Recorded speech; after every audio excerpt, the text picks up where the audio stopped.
Bienvenue, chers explorateurs et chères exploratrices de la psyché ou en passe de le devenir. Aujourd'hui, je vous emmène dans un monde ancien, exigeant mais fascinant, celui de la Kabbale et plus précisément de l'arbre des séphirotes. Cet arbre n'est pas un système rigide ni une simple croyance, c'est une carte intérieure, une architecture du vivant, un langage sacré qui tente depuis des siècles de tracer les contours de l'invisible.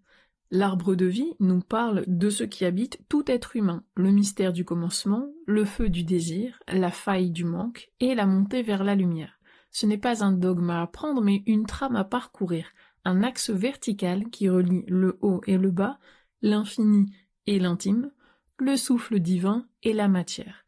Et si vous tendez l'oreille, vous entendrez peut-être que cet arbre ne parle pas seulement du monde, il parle à vous.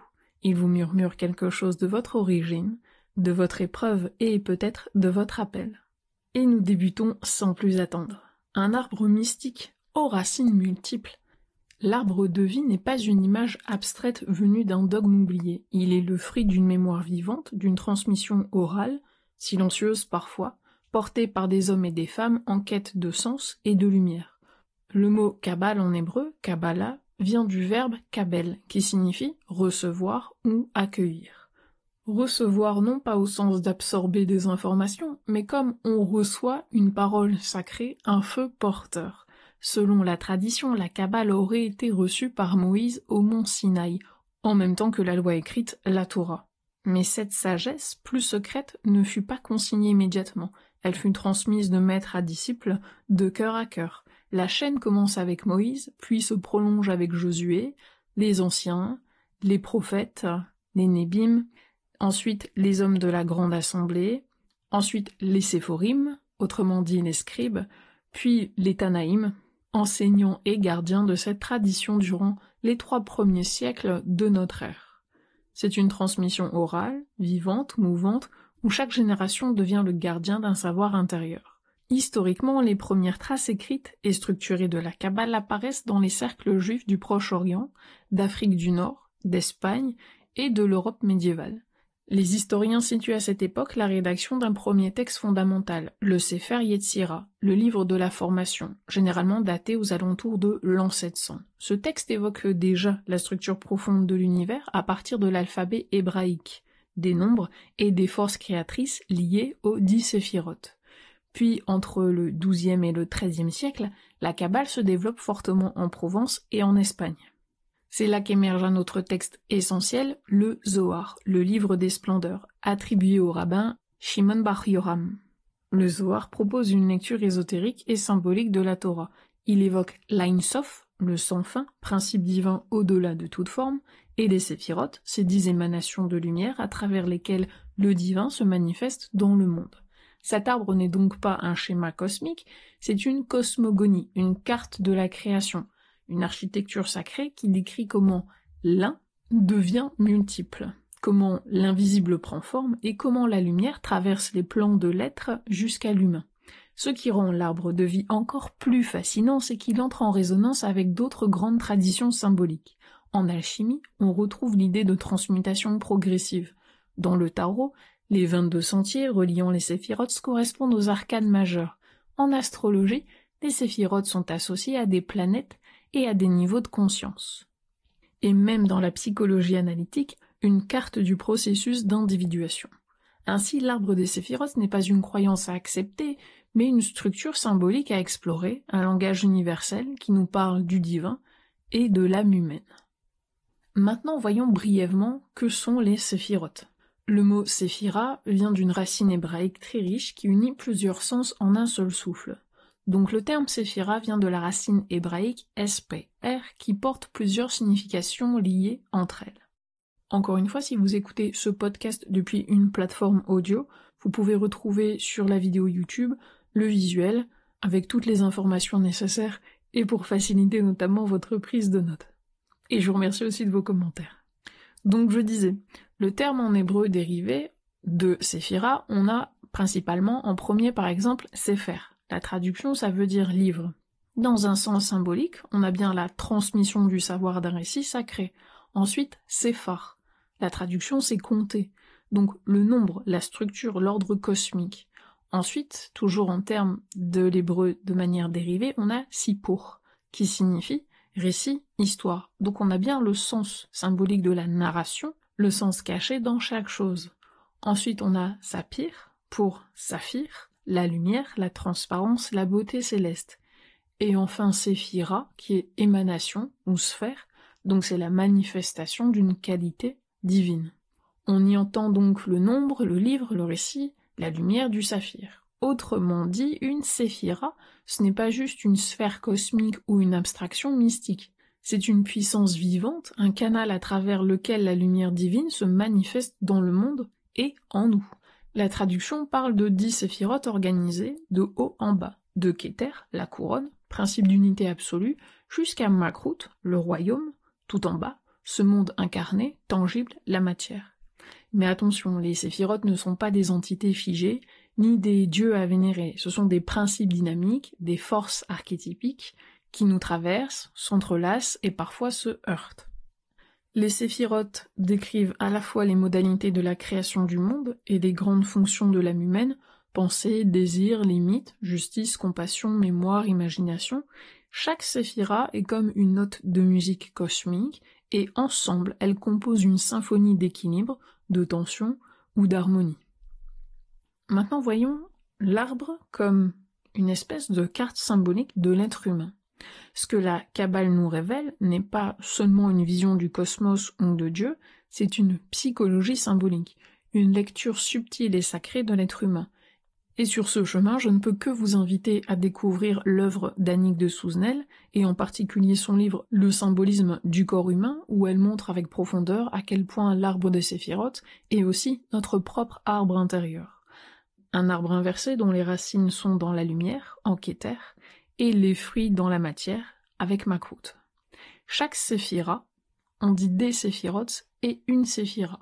Chaque séphira représente une fonction vivante de notre âme, une puissance archétypale que nous sommes appelés à reconnaître, équilibrer, intégrer. On commence. En haut de l'arbre, on retrouve les fonctions contemplatives, Keter, la pure présence, la couronne, on va dire l'unité originelle. Ensuite, Chochma, la sagesse fulgurante, masculine, fécondante. À côté, on a Bina, l'intelligence matricielle, réceptive, qui donne forme. Ensuite, au centre, le cœur de l'être, notre âme éthique et affective.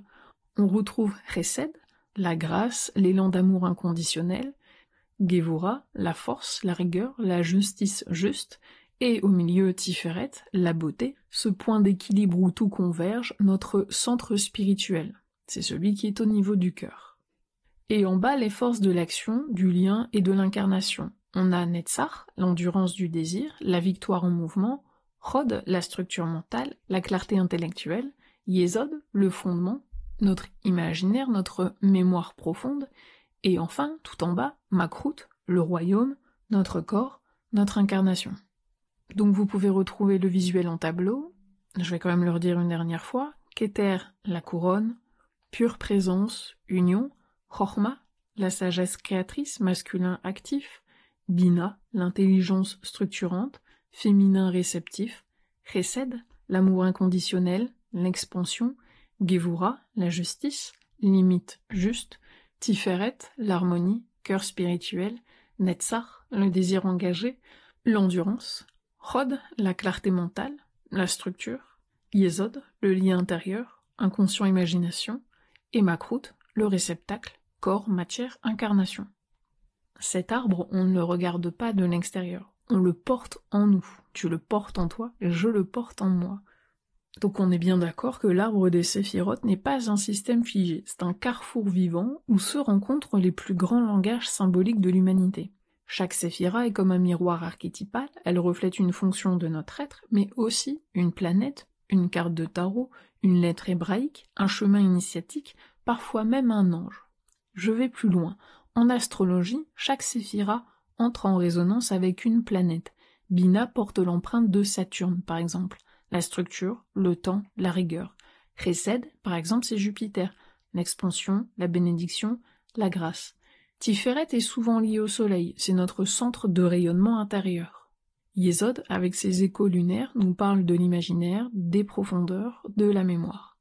Certains rapprochent aussi les chakras de ces sphères, Kéter comme le chakra couronne, la pure conscience, Yesod comme le chakra sacré, lieu du lien et de la création, Tiferet en lien avec le cœur, centre de l'âme et de l'harmonie. Bien sûr, ces correspondances sont symboliques, la Kabbale et les traditions énergétiques orientales n'ont pas du tout les mêmes origines, ni les mêmes langages. Mais malgré la différence culturelle, on retrouve parfois des résonances étonnantes et certains ponts intuitifs. Il ne faut pas oublier que le corps humain est traversé de milliers de méridiens, de canaux subtils, souvent méconnus du grand public. Ce que je propose ici, ce ne sont pas des équivalences rigides, mais des cartes vivantes à explorer avec discernement et sensibilité. Chaque séphira est aussi associée à une partie du corps, comme une cartographie sacrée du vivant. Bina correspond à l'hémisphère gauche du cerveau, le discernement, la pensée structurée, Chorma à l'hémisphère droit, l'intuition fulgurante, la sagesse féconde, Tiferet c'est le cœur, l'axe de l'âme, Yesod par exemple c'est les organes génitaux, mais aussi l'inconscient, la matrice des images, et Makrout, les pieds, ou parfois le bassin, là où l'âme s'ancre dans la matière. Et dans les traditions ésotériques occidentales, les 22 chemins qui relient les séphirotes correspondent aux 22 lettres hébraïques de Aleph à Tav et aux 22 arcanes majeurs du tarot, le mât, qui est non numéroté, jusqu'au monde. Chaque sentier est un passage de transformation, un fil entre deux énergies, un acte de création. Prenons quelques exemples concrets.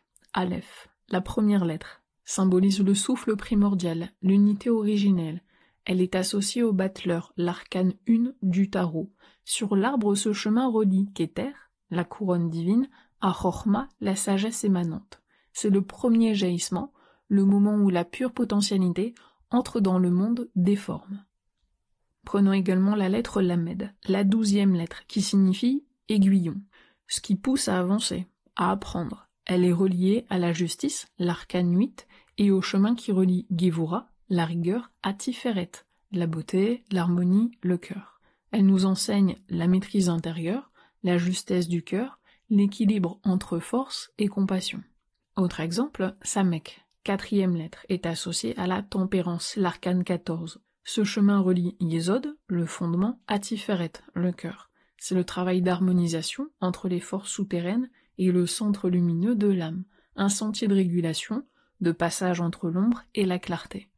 Et dernier exemple, on va prendre Tav, la dernière lettre, symbolise le sceau, la fin accomplie, elle correspond à l'arcane du monde, la réalisation totale. Sur l'arbre, elle relie Yesod à Makrout, de l'inconscient à l'incarnation. C'est la lumière qui devient forme, la conscience qui prend corps. Ce que j'ai traversé, compris, intégré, peut maintenant devenir action. La lumière devient forme. Enfin, dans les traditions angéliques de la Kabbale, chaque séphira est associée à un cœur angélique. Et certains enseignements avancés, comme ceux que je propose dans mes cours, vont jusqu'à relier chaque sentier à un ange spécifique, gardien de la voie, passeur du seuil, allié du processus. Les séphirotes ne sont pas séparées de nous, elles vivent en nous, dans nos conflits, nos élans, nos blessures et nos possibles. Maintenant allons voir l'arbre et l'union des contraires. Regarder l'arbre de vie, c'est comme contempler une danse entre les opposés. L'axe de droite, celui de Chesed de Netzach, incarne l'expansion, la miséricorde, l'élan vital. L'axe gauche, Gevura, Rod, porte la rigueur, la structure, la limite nécessaire. Ces deux courants semblent parfois s'opposer, et pourtant, dans la Kabbale, l'équilibre ne se trouve pas dans les choix d'un camp, mais dans leur mise en relation, leur dialogue vivant. Le centre de cette architecture, c'est Tiferet, la sphère du cœur, de l'harmonie, de la beauté rayonnante. Tiferet n'annule pas les polarités, il les transfigure. C'est lui qui fait de nos tensions intérieures une œuvre, de nos blessures, une source de lumière. On pourrait dire que Tiferet est l'âme en équilibre, l'endroit symbolique où l'humain commence à ressembler à l'image divine, non pas en niant ce qui est en bas, mais en le réconciliant avec le haut. Carl Jung d'ailleurs aurait reconnu ici l'un des piliers de son travail, ce qu'il appelait le processus d'individuation, un chemin intérieur où l'on cesse de projeter l'ombre à l'extérieur, où l'on accepte d'unir le masculin et le féminin, le feu et l'eau, la pulsion et la connaissance. L'arbre nous enseigne ceci, ne fuis pas la lumière, mais ne fais pas non plus de la lumière un idéal figé. Cherche le point de passage, celui où les opposés cessent d'être ennemis et deviennent des voies vers ton unité. Tiferet n'est pas une destination, c'est une porte intérieure, celle où tout être commence à s'unifier. Tu l'as peut-être ressenti, l'arbre des séphirotes n'est pas un savoir mort, c'est une mémoire vivante, une carte du réel, pas seulement du cosmos, mais de nous. Et aujourd'hui, plus que jamais, je crois que nous avons besoin de cette lecture symbolique du monde, parce qu'elle nous relie, parce qu'elle nous ancre, et parce qu'elle nous élève aussi. Sur le plan personnel, elle aide à comprendre ce que tu traverses, à donner un sens à tes désirs, tes épreuves, à ta quête, et sur le plan professionnel, elle est un trésor d'intuition structurée pour les thérapeutes, les énergéticiens. Elle offre un cadre puissant et universel pour lire les mouvements de l'âme, les déséquilibres, les appels du corps. Tu n'as pas besoin de tout savoir d'avance, mais tu peux commencer à marcher. Plusieurs d'entre vous m'ont écrit pour aller plus loin, alors j'envisage une formule simple et accessible, une rencontre mensuelle en visio, autour des symboles vivants comme l'arbre de vie, le tarot, les archétypes. Je suis encore en train de réfléchir au format idéal, mais si ça t'intéresse, écris-moi ou abonne-toi à la newsletter sur mon site et tu seras tenu informé en priorité. Je suis également disponible en juillet et août pour des accompagnements individuels, notamment si tu veux poser une intention forte pour la rentrée. Tu peux prendre rendez-vous en ligne depuis mon site internet ou dans la description de ce podcast, et on échange dans les jours qui viennent. La vie n'attend pas pour nous révéler, elle agit maintenant. Et le temps passe très vite. Et si tu veux aller encore plus loin, mon livre « L'Odyssée des archétypes » paraîtra à la rentrée. Tu y retrouveras des approches symboliques, incarnées, profondes, pour cheminer au cœur de toi-même. Je te remercie pour ton écoute, on se dit à très bientôt, et n'oublie pas, raconte-moi tes rêves et je te dirai qui tu es.